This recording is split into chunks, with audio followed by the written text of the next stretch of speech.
Locals say you should never stop on this road at night. They don't say it dramatically. They don't lean in or lower their voices like they're telling a ghost story.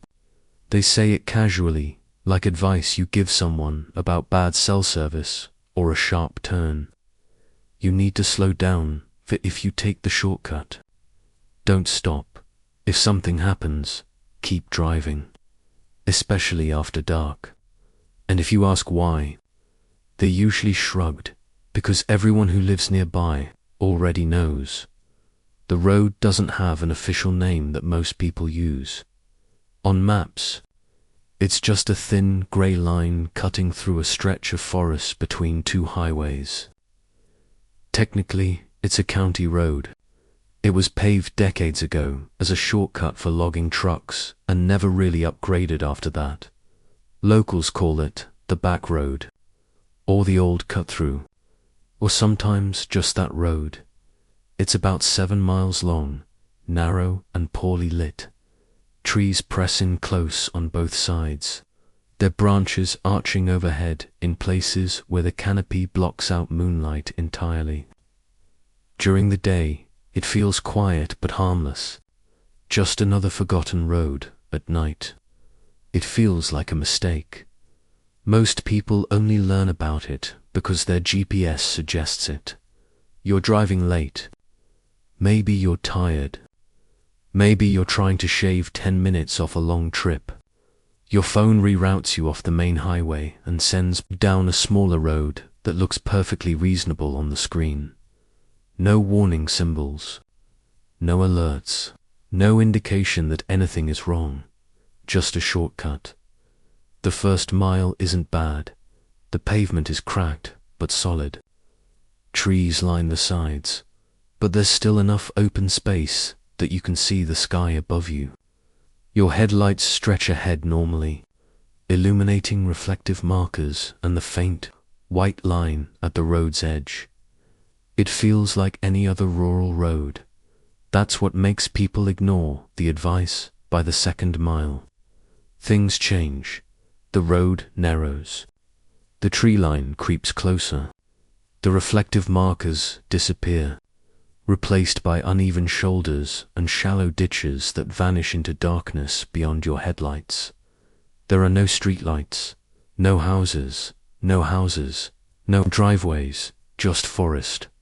Your headlights begin to feel insufficient, not weak, just swallowed. Like the darkness ahead absorbs light instead of reflecting it.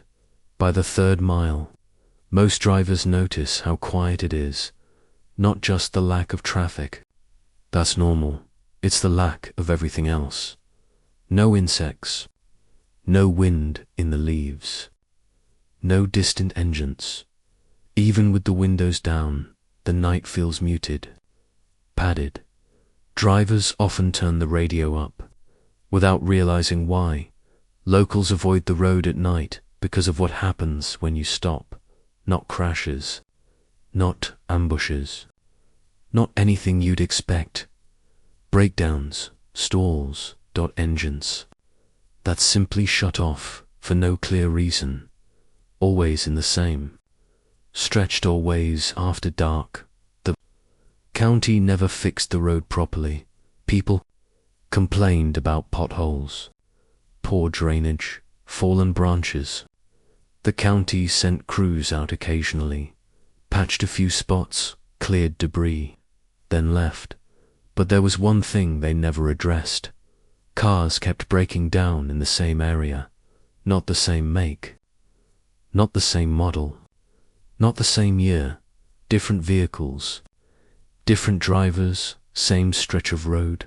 Tow truck drivers noticed it. First, they hated responding to calls out there at night. Radios crackled. GPS lagged. Cell service dropped to nothing the deeper they went. Some refused calls after sunset altogether. Others insisted on meeting. Drivers at the highway instead of driving down the road themselves. When asked why, they usually gave vague answers. That place messes with cars. Electronics don't behave right out there. just bad road. But none of them liked to linger.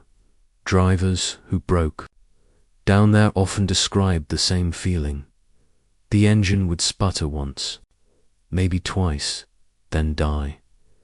No warning lights, no overheating, no obvious failure, just silence. And suddenly, the road didn't feel empty anymore. That's why locals say not to stop, not because something attacks you, but because once you're still, you notice things you weren't meant to. Most people who hear the warnings laugh them off.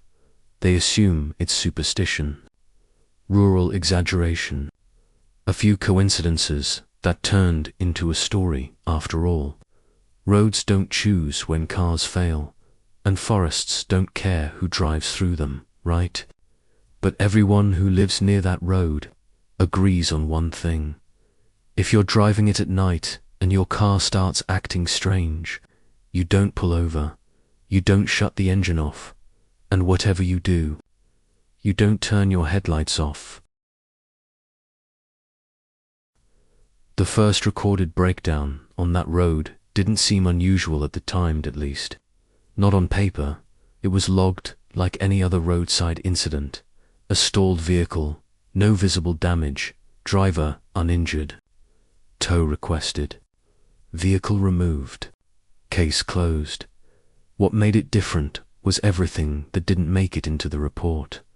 The driver was a man named Evan Rourke, and he was heading home from a late shift at a warehouse just outside the city. He had taken the road dozens of times during the day without incident. When his GPS suggested it that night, he didn't hesitate. It was just after midnight. The road was empty, quiet, too quiet, too quiet. He would later say, the first mile felt normal. Evan drove with one hand on the wheel, the radio low, his mind half elsewhere. The trees blurred past in the headlights, and the cracked pavement hummed under the tires. By the second mile, he noticed his phone signal drop. Not surprising out there. By the third mile, the radio crackled. Evan frowned and adjusted the dial. The static cleared for a moment, then returned, soft, persistent, like something breathing between stations. He turned the radio off. That was when his headlights dimmed. Not flickered, dimmed just enough that he noticed. Evan glanced at the dashboard. No warning lights. The engine temperature was normal. Everything looked fine. He told himself it was his eyes adjusting. Then the car lurched, just once, like it had hit a shallow dip in the road. The engine sputtered. Evan felt it through the steering wheel, a brief shudder. Then nothing. The dashboard lights went dark. The radio cut out completely, and the engine died. The car rolled forward in silence. Evan's heart jumped as he gripped the wheel, coasting toward the shoulder. He pressed the brakes, easing the car to a stop. The headlights still on, but noticeably weaker than before. The sudden stillness felt wrong. Not just because the engine was off, because the forest felt closer. Evan tried the ignition. Nothing. No click. No turnover. No response. He tried again. Still nothing. He glanced around, suddenly aware of how far the trees pressed in on both sides of the road. Beyond the reach of the headlights, everything dissolved into blackness. He checked his phone. No signal. That's when he realized how quiet it was. Not the normal quiet of a rural road. There were no insects, no wind through leaves, no wind through leaves, no distant animal calls. Just the faint ticking of cooling metal from the engine, and even that seemed muted, as if the sound couldn't travel far. Evan swallowed. He opened the car door. The night air was cold and still. heavy in a way he couldn't explain. He stepped out, boots crunching gravel that sounded oddly dull, like it was being absorbed by the darkness. He popped the hood and stared at the engine compartment. Nothing looked wrong, no smoke, no loose cables, no leaking fluids. It was as if the car had simply decided to stop. That's when Evan felt it. The sensation of being watched, not from the trees, from the road itself. He straightened slowly, scanning the darkness beyond his headlights. The forest stood, motionless, no branches moved, no animals darted away. The road ahead stretched empty and straight, disappearing into shadow. But the feeling didn't fade. It intensified, like a tension settling on him. Evan told himself he was tired. That isolation messes with your head. He climbed back into the car and locked the doors. Then he noticed something that made his stomach drop. His headlights had dimmed again. They didn't flicker. They faded slowly, as if something was drawing power away from them. Evan turned the headlight switch off, then on again. The lights returned to full brightness for a moment, then began dimming once more. That was when he saw movement, not in the trees closer, at the edge of the road, just beyond the right headlight's reach. Something shifted. Evan froze. He leaned forward. Squinting, there was nothing clearly visible, no shape he could point to, just a darker patch of darkness where darkness already existed, but it felt closer than it should have been. Evan didn't get out again. He didn't open the door. He grabbed his phone and tried calling for help, even though he knew there was no signal. The call didn't go through, but his phone vibrated once, then stopped. The screen went black. Minutes passed. Evan didn't know how many time felt stretched, distorted.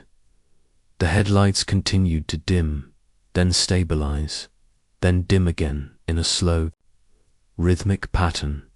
He felt his chest tighten with every cycle. Finally, without warning, the headlights surged back to full brightness. The dashboard lights flickered on. The radio burst into static. Evan nearly screamed as the engine roared back to life on its own.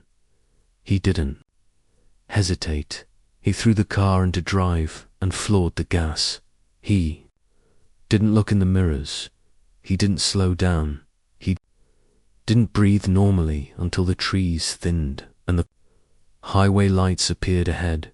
Only then did he realize his hands were shaking. Evan never took that road again. Neither did the tow truck driver who later inspected his car. There was nothing wrong with it. No electrical fault. No mechanical failure. Nothing. The county marked the breakdown as an anomaly, a fluke. One of those things that just happens. But it wasn't the last. It was the first. And after Evan's breakdown, the pattern became impossible to ignore.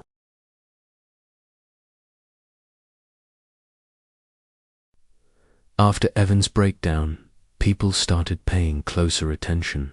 Not publicly, not officially, but quietly, through conversations at gas stations, late-night calls between friends, and warnings delivered in half-serious tones. If your car dies out there, don't get out. If your lights start acting weird, don't turn them off. And if you see something in the trees, just keep driving. That last one didn't make sense at first, until more drivers began reporting the same thing. It always started with the headlights. Drivers would be moving through the narrow stretch where the forest closed in tight, and suddenly their headlights would catch something that didn't belong. Not reflections, not animals. Light, white light, too steady to be eyes, too controlled to be random. Headlights. The first person to describe it clearly was a woman named Marissa Cole, driving home from a night shift at a hospital in the next county. She took the road regularly because it saved time, and until that night, she'd never had a problem. She was halfway through the forest stretch when she noticed something strange ahead. A glow. High up between the trees. At first, she assumed it was another car. That made sense. The road curved in places, and headlights sometimes bounced through the trees before a vehicle appeared. But these lights didn't move. They stayed fixed, far off the road, too far to belong to any vehicle. Marissa slowed slightly, her grip tightening on the wheel as she drew closer. The lights became clearer, to beams parallel, level, and pointed directly toward the road, but they weren't coming from the road. They were inside the forest. She rolled her window down, expecting to hear an engine. There was none.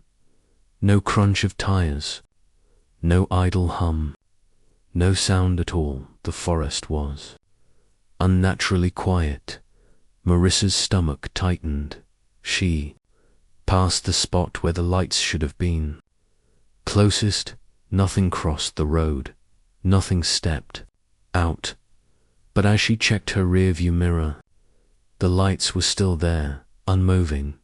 Watching, she pressed the gas and didn't slow down until the trees thinned. Later, when she told people what she'd seen, the reactions unsettled her more than the lights themselves. No one laughed, no one questioned her. They just nodded after that. More stories surfaced.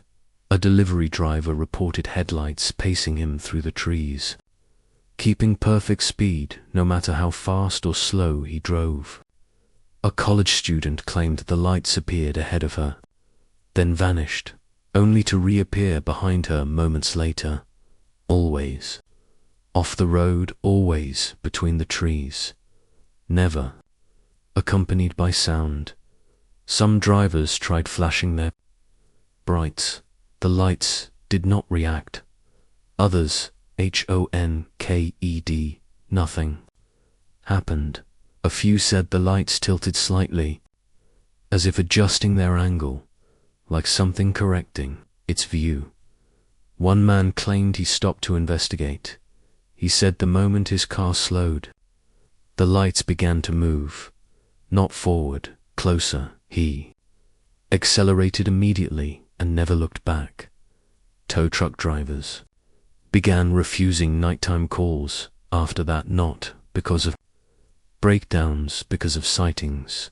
One driver said he'd seen the headlights from his elevated cab, high enough to notice something disturbing. They weren't at the height of a car, they were higher, as if mounted on something taller than any vehicle should be. The county eventually put up a temporary sign, caution, limited VRC. Didn't help, because visibility wasn't the problem. People who saw the headlights all described the same sensation, a pressure in the chest, a sudden awareness of being noticed, not threatened, not chased, observed, like prey being evaluated. The most unsettling report came from a couple driving together late one night. They were talking when the forest fell quiet. Then the headlights appeared, not one pair, several, scattered between the trees at different depths, some closer, some farther back, all facing the road, all perfectly still. The driver said it felt like passing a crowd, but no one was standing there, just lights. Watching, They didn't stop. No one ever did after that, because by then, the advice had changed. It wasn't just don't stop anymore. It was don't acknowledge them. Don't slow down. Don't flash your lights. Don't look too long, because whatever was in the forest, it seemed to respond to attention. One night, a driver did look too long. His car didn't stall. It didn't break down. But something else happened. His headlights went out completely. For 3 seconds, he drove blind. Total darkness, no road.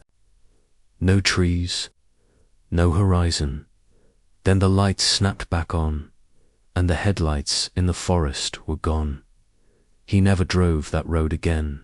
By then, locals had a name for it. They didn't say it often. They didn't say it loudly. They called it the Watchers, not because they knew what it was, but because of what it did.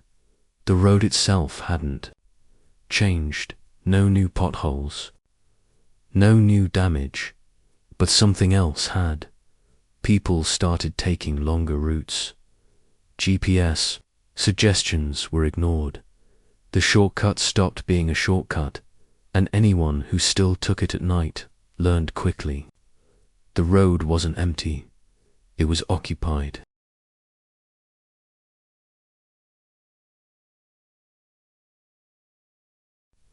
For a long time, people thought the worst thing that could happen on that road was breaking down.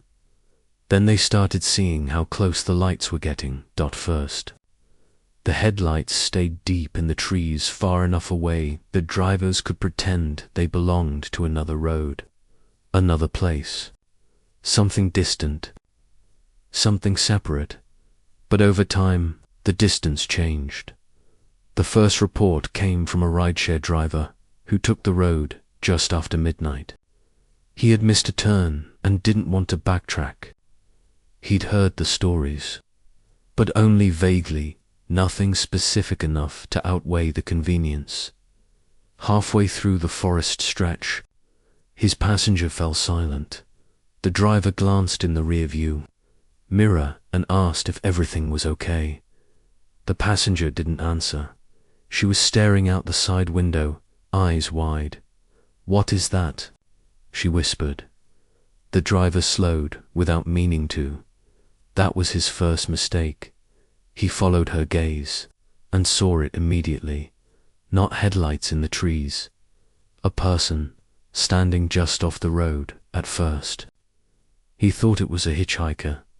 The shape was upright, human-sized, close enough that the headlights illuminated its outline clearly, too clearly. The figure stood less than 10 feet from the pavement, right at the edge of the trees, where the ditch dropped away into darkness. It wasn't moving, not waving, not stepping forward, not reacting to the car, just standing there. The driver's stomach tightened. He rolled down his window slightly and called out. No response. The passenger grabbed his arm. "Don't stop," she said. Her voice shook. The driver pressed the gas and passed the figure without slowing.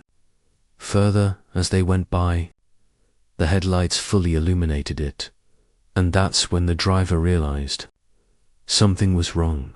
The figure wasn't facing the road. It was facing the trees. Its head turned slowly as the car passed, tracking them. The passenger screamed. The driver didn't look back.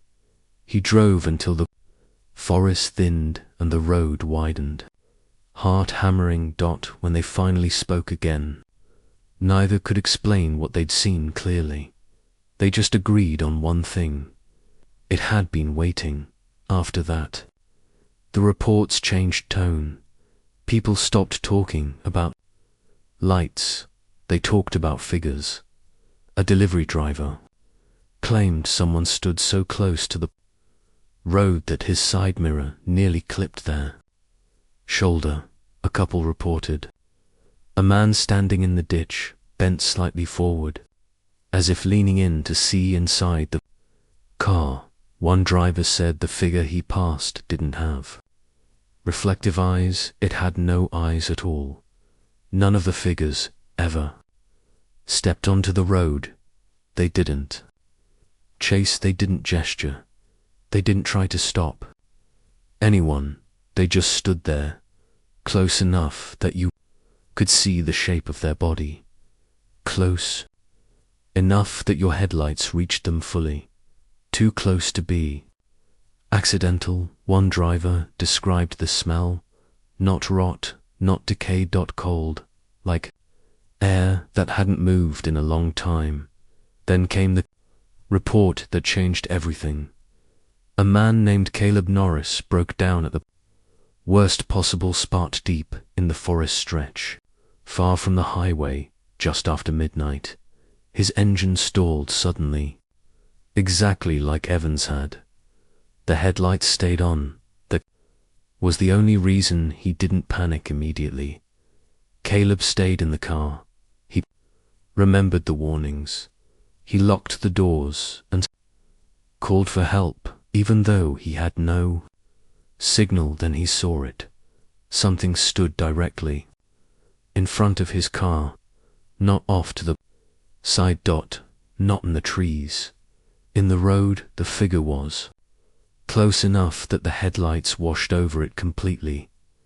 It was tall, too tall. Its proportions were wrong. Arms hanging slightly too long, shoulders narrow, posture stiff, like it wasn't used to standing that way. It did not blink, it did not move. It simply stood there, facing the car. Caleb's chest tightened so badly he thought he might pass out. He tried the ignition. Nothing. The headlights flickered. The figure leaned forward, just slightly, as if curious. Caleb did the only thing he could think to do. He leaned on the horn. The sound exploded into the night, and then died, cut off mid-blast. The silence rushed back in, heavy and suffocating. The figure didn't flinch. Then it moved, not stepping, sliding. It drifted closer to the hood, slow and deliberate, until it was so near Caleb could see details he wished he couldn't.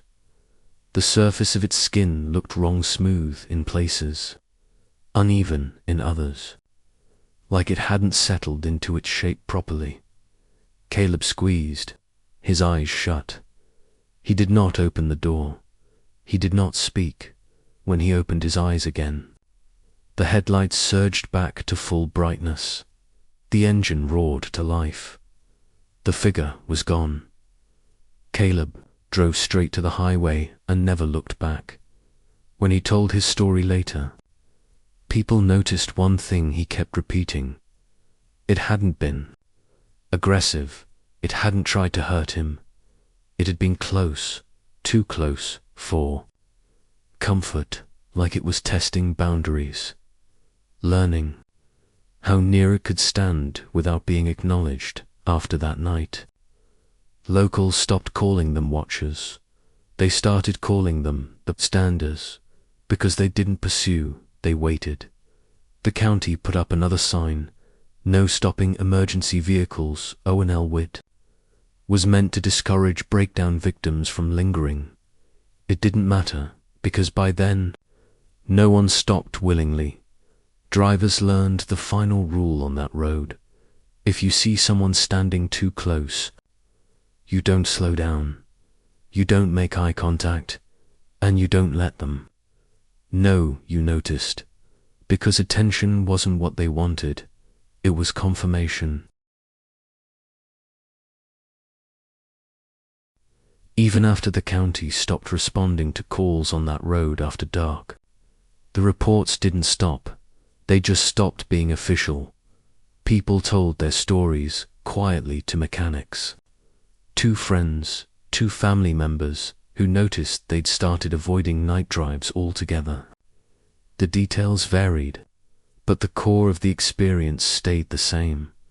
Something about that road, noticed when you were there, And once it noticed you, it didn't forget. Drivers who took the road only once still described it vividly years later. Not like a bad drive, like an encounter. They remembered exactly where it happened. The bend in the road, the cluster of trees, the way their headlights suddenly felt too weak. Some said their car never fully shut down, but everything else did. Dashboard screens went dark. Radios died. Phone screens froze. Mid-dash swiped out. The engine kept running barely like it was being allowed to.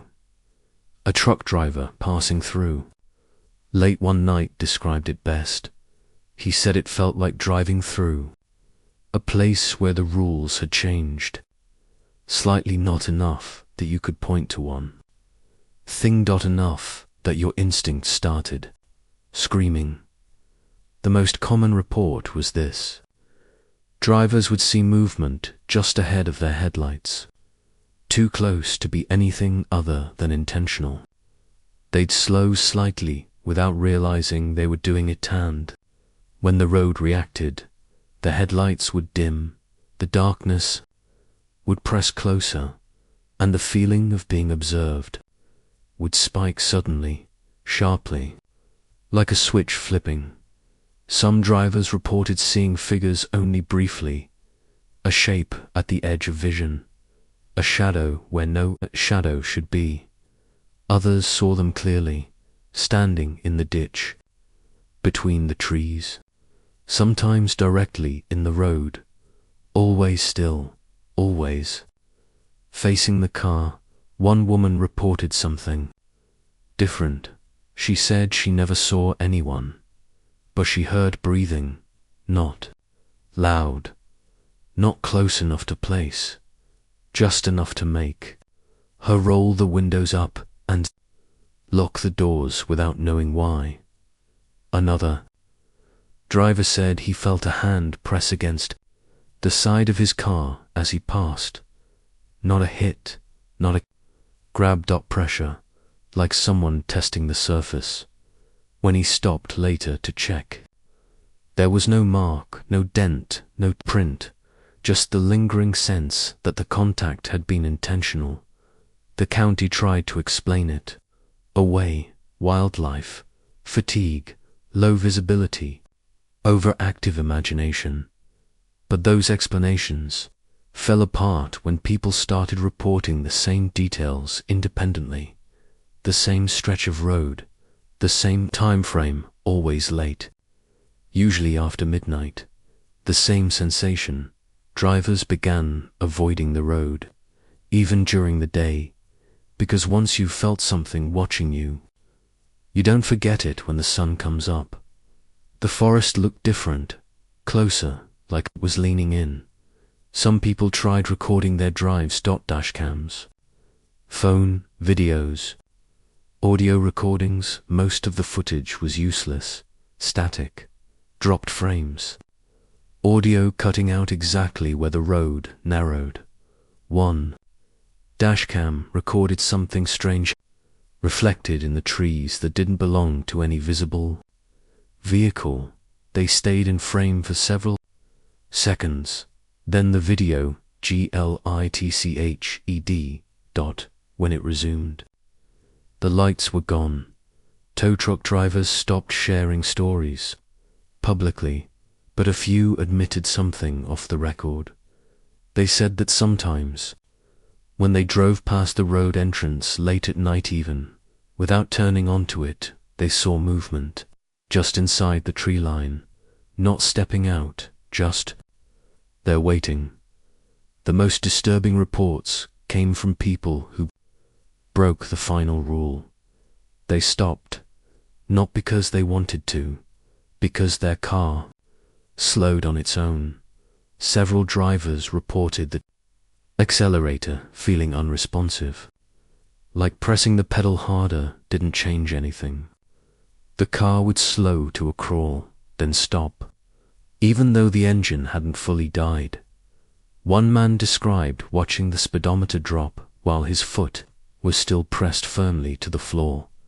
When the car stopped, the headlights dimmed instantly, and that's when he saw them, not one, several dots standing just beyond the reach of the light.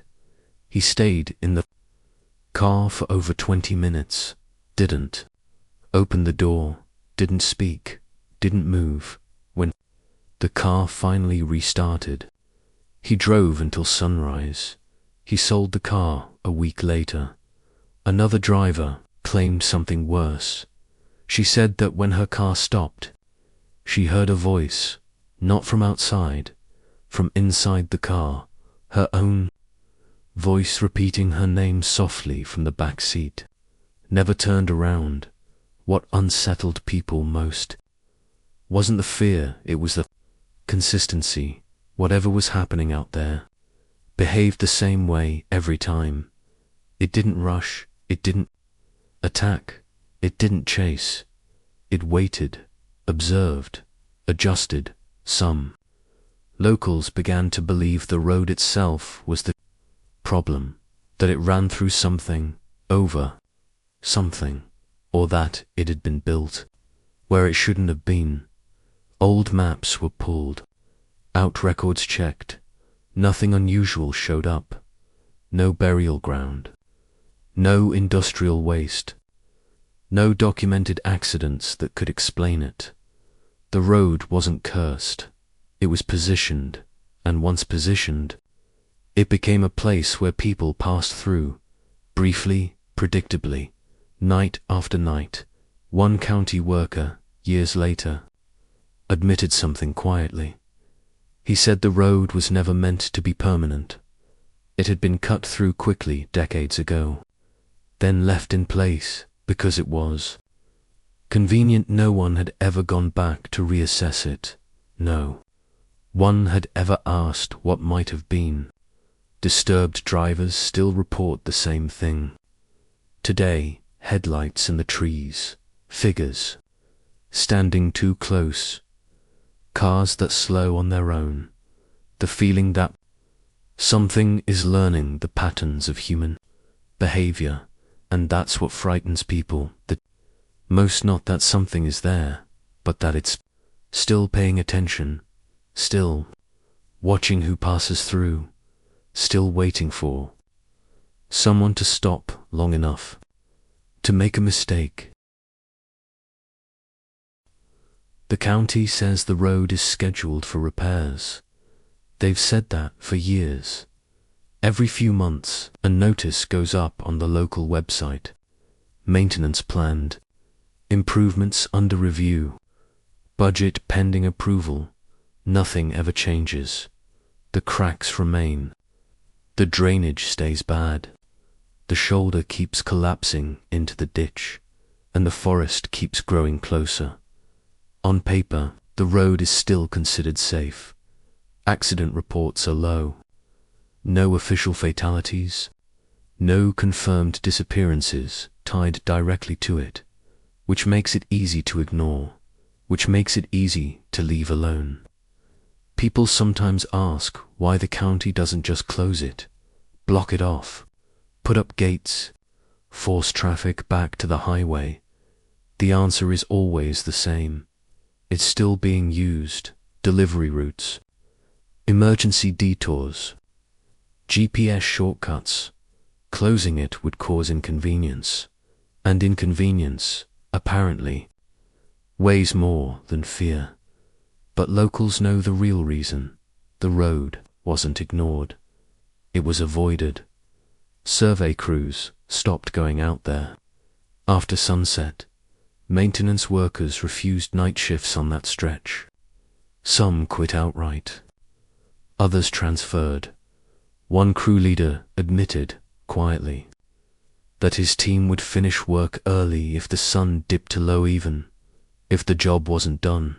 When asked why, he didn't talk about safety hazards. He said, "The road doesn't like being worked on at night."